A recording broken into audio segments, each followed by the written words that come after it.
வாழ்க குருவே துணை குரு அடி போற்றி. ஸ்ரீ பாலசுப்பிரமணியர் அருளால் நமது நேயர்கள், ஆன்மீக அன்பர்கள், ஜோதிட அன்பர்கள் அனைவருக்கும் அன்பான வணக்கங்கள்.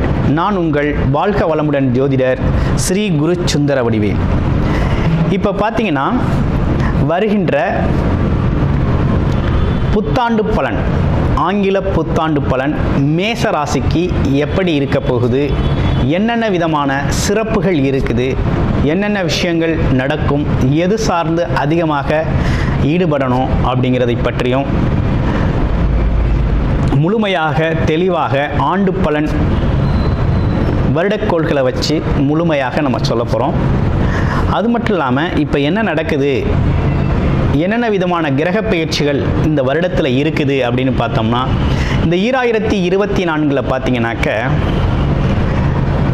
குரு பயிற்சி, சனி பயிற்சி, ராகு கேதுக்கள் பயிற்சி அப்படின்னு சொல்லி 3 விதமான கிரக பயிற்சிகள் நடக்க இருக்குது. இந்த 3 விதமான கிரக பயிற்சிகளும் பார்த்தீங்கன்னா மிக மிக ரொம்ப முக்கியமானது. நம்ம வாழ்க்கையில் ரொம்ப முக்கிய அங்கம் வகிக்கக்கூடியதாக இருக்குது. அதுலேயும் பார்த்தீங்கன்னா சனி பகவான் அப்படிங்கிறவர் தொழில், வேலை வாய்ப்புகள், வியாபாரம் சார்ந்த விஷயங்கள், அது மட்டும் இல்லாமல் பார்த்தீங்கன்னாக்க ஜீவனம் எந்த வகையில் உங்களுக்கு வருமானம் எப்படி வரணும் அப்படிங்கிறத தீர்மானிக்கக்கூடியவராக சனி பகவான் இருக்கார். அவர் பயிற்சி ஆகிறார். அடுத்து ராகு கேதுக்கள். என்ன விதமான கர்ம பலன்கள் இந்த வருடத்தில், எது சார்ந்த கர்ம பலன்கள் அதிகமாக இருக்குது, எதில் ஈடுபட வேண்டியது இருக்குது, எது சார்ந்த வழிபாடுகள் செய்யணும், எது சார்ந்து முக்கியத்துவம் கொடுக்க வேண்டியிருக்கு. ஆமாம், எது நமக்கு ராகுவை போல் கொடுப்பார் இல்லை, கேதுவை போல் கெடுப்பார் இல்லை அப்படின்னு ஒரு பழமொழியே இருக்குது. அப்போ எந்த விஷயம் ராகு நமக்கு இந்த காலத்தில் நமக்கு அதிகப்படுத்தி தருவார், கேது எந்த விஷயங்களில் நமக்கு தொல்லை கொடுப்பார், கெடுப்பார் அப்படிங்கிறதை பற்றியும். அடுத்து பார்த்தீங்கன்னா குரு பயிற்சி. குரு பார்க்க கோடி நன்மை அப்படிங்கிற ஒரு பழக்கம் இருக்குது. பெரிய பழமொழி இது ஜோதிடத்தில். குருவோட பார்வைக்கு அவ்வளோ எப்படி பெரிய பலன் இருக்குது. அந்த குரு அப்படிங்கிறவர் இப்போ பயிற்சி ஆகிறார் இந்த வருடத்தில். அவர் பயிற்சி ஆகிறதுனால என்ன விதமான மாற்றங்கள், எந்தெந்த இடங்களை பார்க்க போகிறாரு, என்னென்ன விதமான பலன்களை நமக்கு கொடுக்க போகிறாரு, அவர் அமர்ந்திருக்கிறதுக்கான பலன் எப்படி இருக்குது, பார்வை பலன் எப்படி இருக்க போகுது அப்படிங்கிறத பற்றியெல்லாம் ரொம்ப விரிவாக தெளிவாக நம்ம மேச ராசிக்கு இப்போ பார்க்க இருக்கிறோம். மேச ராசி அப்படின்னு எடுத்துக்கிட்டோம்னாலே காலச்சக்கரத்தின் முதல் ராசி, தாய்க்கு தலைமகன் அப்படிங்கிறது மாதிரி நம்ம ஜோதிட சாஸ்திரத்தில் முதல் ராசியான அந்த மேச ராசி அப்படிங்கிறது. மேச ராசி அப்படின்னு எடுத்துக்கிட்டோம்னாலே தைரியம், வீரியம், வெற்றி, விடாமுயற்சி இது இயல்பாகவே உள்ள குணமாக இருக்குது. அதையும் தாண்டி வேறு இன்னும் சிறப்பு எப்படி இருக்குது அப்படின்னு கேட்டிங்கன்னா நிர்வாகத்திறன், அதே நேரத்தில் ஒரு நிதி சார்ந்த தொழில் சார்ந்த நிர்வாகத்தில் இருக்கிறது, ஆளுமை திறன், ஒரு ப்ராப்ளம் சால்வ் பண்ணுறது, எந்த ஒரு பிரச்சனைக்கும் தீர்வெடுக்கிறது.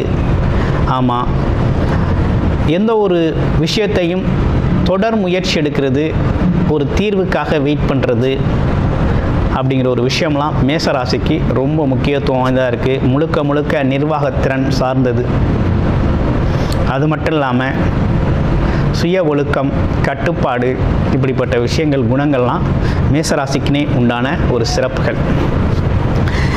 இவங்களுக்கு இந்த காலகட்டம் எப்படி இருக்குது அப்படின்னு பார்க்கல, இந்த சனி பயிற்சி அப்படிங்கிறது 7.5 சனி காலம் ஆரம்பிச்சிருச்சு. 7.5 சனி காலம் ஆரம்பிச்சிருச்சு. இந்த சனி பயிற்சிக்கு அப்புறம் 7.5 சனி காலம் ஆரம்பிச்சிருச்சு. அதுலேயும் குறிப்பாக மேசராசி அன்பர்களை பொறுத்த வகையில் இந்த 7.5 சனி காலம் அப்படிங்கிறது, 7.5 சனி அப்படின்னாலே பெரிய பயம் இருக்குது. சனி பகவான் அப்படிங்கனாலே ஒரு மிகப்பெரிய பயம் அப்படிங்கிறது ஏற்படுது. ரொம்ப கஷ்டங்களை சந்திக்க போகிறோம், சிரமத்தை சந்திக்க போகிறோம் அப்படிங்கிற மாதிரி ஒரு விஷயங்கள் மனசில் தோணுது. அப்படிலாம் எதுவும் மேசராசி அன்பர்கள் பயப்பட வேண்டியதில்லை. இருந்தாலும் மேசராசி அதிபதி செவ்வாய் அப்படிங்கிறதும், சனி பகவான் அதற்கு நேர் எதிரானவர் என்பதும் இதில் உள்ள ஒரு முக்கியமான கருத்தாக இருக்குது. ஆனால் இந்த காலகட்டத்தை எப்படி எதிர்கொள்கிறது அப்படின்னு பார்க்கையில் அவர் பார்த்திங்கன்னா உங்களுடைய ராசிக்கு 12ஆம் இடத்துல அமர்றார். அப்போ பல்வேறு விதமான விரய செலவுகள், சுப விரய செலவுகளை கொடுப்பார். அதுலேயும் குறிப்பாக இந்த 15 வயதிலிருந்து 25 வயதுக்குள்ளே இருக்கவங்களுக்கு தான் அந்த 7.5 சனி அப்படிங்கிற ஒரு சிரமம் அப்படிங்கிறத அனுபவிக்கக்கூடிய ஒரு அமைப்பு அப்படிங்கிறது வருது. அவங்களுக்கு தான் அந்த படிப்பு சார்ந்த, வேலை சார்ந்த, தொழில் சார்ந்த முயற்சிகள்லாம் ஒரு பெரிய அனுபவம் கிடைக்கும். அடுத்து 25லிருந்து அந்த ஒரு 50 வயது உள்ளவங்களுக்கு அவங்களோட தொழில் முன்னேற்றம், வேலை முன்னேற்றம், இடமாற்றம் சம்பந்தப்பட்ட விஷயங்கள், அதற்கான திட்டமிட்டு செயல்படுறதுல அவங்களுக்கு ஒரு முன்னேற்றம் தான் ஏற்படக்கூடிய காலகட்டமாக இந்த காலகட்டம் அமையுது. அதுக்கு 50 வயசுக்கு மேலே உள்ளவங்களுக்கெல்லாம் எப்படி இருக்குது அப்படின்னா, இவங்களோட வாழ்க்கை அனுபவங்களை மற்றவங்களுக்கு கொடுக்கறது அப்படிங்கிறது மாதிரி அந்த சூழ்நிலைகள் அமையும். ஸோ கிட்டத்தட்ட இந்த 7.5 சனி அப்படிங்கிறது ஒரு விதத்தில் இந்த குறிப்பிட்ட முதல் சுற்று வரக்கூடியவங்களுக்கெல்லாம் பார்த்திங்கன்னா ஒரு மிகப்பெரிய நல்லதொரு அனுபவத்தை கொடுக்கக்கூடியதாகவும், வாழ்க்கை பற்றிய அனுபவம், வேலை தொழில் பற்றிய அனுபவம், வருமானம் பற்றிய அனுபவம், ஆமாம், சுற்றம் நட்பு பற்றிய அனுபவம், இது எல்லாமே பெறக்கூடிய காலகட்டமாக இருக்குது. பொருளாதாரம் சார்ந்த சூழ்நிலையில் வெளிநாடு வெளியூர் போகணும்னு திட்டமிடுற மேசராசி அன்பர்கள் இந்த காலகட்டத்தை பயன்படுத்தி தாராளமாக வெளிநாடு போகலாம், சம்பாதிக்கலாம் அப்படிங்கிற ஒரு நல்ல அமைப்பு ஏற்பட்டிருக்கு. அடுத்து பாருங்கள், ராகு கேதுக்கள் பயிற்சி. ராகு கேதுக்கள் பார்த்தீங்கன்னா இவ்வளவு நாளாக உங்கள் ராசியிலிருந்து பார்த்தீங்கன்னாக்க 6ஆம் இடத்துல இருந்தவங்க, 6-12 இருந்தவங்க பார்த்தீங்கன்னா இப்போ 5-11க்கு மாறியாச்சு. 5ஆம் இடத்துல இருக்கக்கூடிய கேது அப்படிங்கிறது பார்த்தீங்கன்னாக்க பூர்வீகம் சம்பந்தப்பட்ட விஷயங்கள், குழந்தைகள் சம்பந்தப்பட்ட விஷயங்களில் கூடுதல் கவனம் தேவைப்படுகின்ற காலகட்டமாக இந்த காலகட்டம் இருக்குது. அதுலேயும் குறிப்பாக பார்த்திங்கன்னா சிம்ம ராசியில் இருக்கிறதுனால கொஞ்சம் கவனம் எடுத்துக்கணும். அதே நேரத்தில் பழைய விஷயங்களை ரொம்ப அசைபோடாமல் புது விஷயங்களை பற்றி யோசித்து முன்னேறணும் அப்படிங்கிற ஒரு விஷயத்தில் பார்த்தீங்கன்னா ராகு அப்படிங்கிறவர் உங்கள் ராசிக்கு 11ஆம் இடத்துல நிற்கிறார். அப்போ லாபஸ்தானத்தில் நிற்கிறார். அப்போ மேசராசியை பொறுத்தவரை தொழில், வேலை, வருமானம் சார்ந்த எந்த ஒரு விஷயத்தையும் இப்போ நீங்கள் செய்ய போறீங்க அப்படின்னா கண்டிப்பாக இரட்டிப்பு, 2-3 மடங்கு லாபங்களை தரக்கூடிய காலகட்டமாக இந்த காலகட்டம் ராகுவால் உங்களுக்கு அமைஞ்சிருக்கு. ராகுவை பொறுத்த வகையில் ஒரு வகையில் பொருளாதாரத்தை உயர்த்தி கொடுக்குறாரு. இன்னொரு பக்கம் கேது அப்படிங்கிறவர் குடும்ப உறவுகளில் சிக்கலை உருவாக்குறார். உறவுகளில் கவனம் தேவைப்படுகிற வருடமாக இந்த மாதம் இருக்குது, இந்த வருடங்கள் இருக்குது. அதே போல் பொருளாதாரத்தில் ஒரு முன்னேற்றத்தை கொடுக்கக்கூடிய காலமாகவும் இருக்குது. இது ரெண்டையும் பேலன்ஸ் பண்ணி போகணும் அப்படிங்கிற ஒரு அமைப்பு அப்படிங்கிறது வருது. அடுத்து குரு பயிற்சி வருது.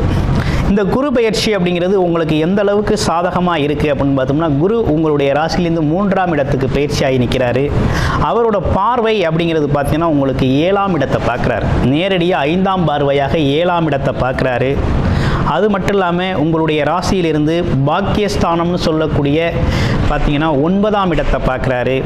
அடுத்து 11ஆம் இடத்தை பார்க்குறார். இது மிகப்பெரிய அதிர்ஷ்டத்தை தரக்கூடிய காலகட்டம். அதுலேயும் குறிப்பாக 2025 மே மாதத்திற்கு பிறகு உங்கள் குரு பார்வை அப்படிங்கிறது ரொம்ப சிறப்பாக இருக்குது.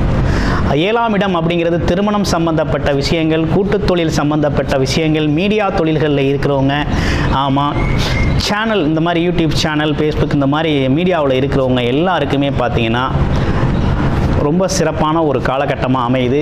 புது திருமணம் அப்படிங்கிறதெல்லாம் தாராளமாக செய்யக்கூடிய, திருமண ஏற்பாடுகள் அமையக்கூடிய, நிறைய பேருக்கு திருமணங்கள் நடக்கக்கூடிய காலகட்டமாக இந்த 2025 மேசராசி அன்பர்களுக்கு அமைஞ்சிருக்கு. அந்த திருமணத்திற்கான முயற்சி எடுப்பவர்களுக்கு, அந்த வயது உரியவர்களுக்கு.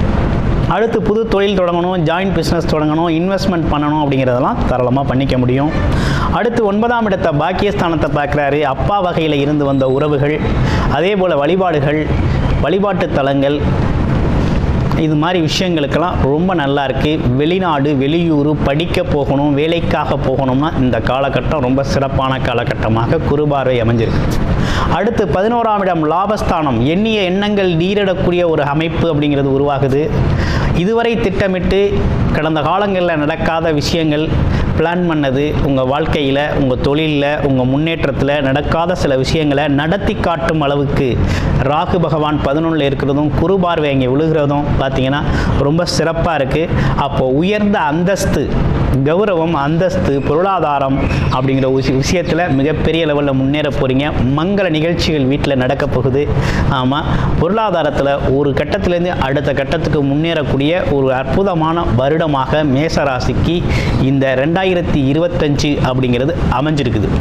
அதில் எந்த மாற்றமும் இல்லை. உறவுகள் மேம்பட போகுது, கணவன் மனைவி ஒற்றுமை அதிகரிக்க போகுது, நண்பர்கள் நிறைய பேர் உங்களுக்கு நண்பர்கள் கிடைக்க போகிறாங்க, முகந்தெரியாத அன்பர்கள் நிறைய பேரோட உதவிகள் கிடைக்க போகுது. ஸோ பல்வேறு கோணங்களில் உங்களுக்கு பார்த்தீங்கன்னா உங்களுடைய ஒட்டிய உறவுகள், உங்களுடைய குழந்தை மற்றும் உங்களோட மற்ற உறவுகளில் கொஞ்சம் கவனம் எடுத்துக்கணுமே தவிர மற்றபடி உங்களோட பொருளாதார வாழ்க்கை, அடுத்து உங்களுடைய வெளி பொதுஜன வாழ்க்கை அப்படிங்கிறதெல்லாம் பார்த்தீங்கன்னா ரொம்ப நல்லா இருக்குது. இந்த காலகட்டத்தை நீங்கள் முழுமையாக பயன்படுத்திக்கலாம். மேச ராசிக்கு 2025 அப்படிங்கிறது ஒரு சிறப்பான காலகட்டமாகவே அமைஞ்சிருக்கு. அனைவருக்கும் நன்றியும் வாழ்த்துக்களும். ஆங்கில புத்தாண்டு நல்வாழ்த்துக்கள்.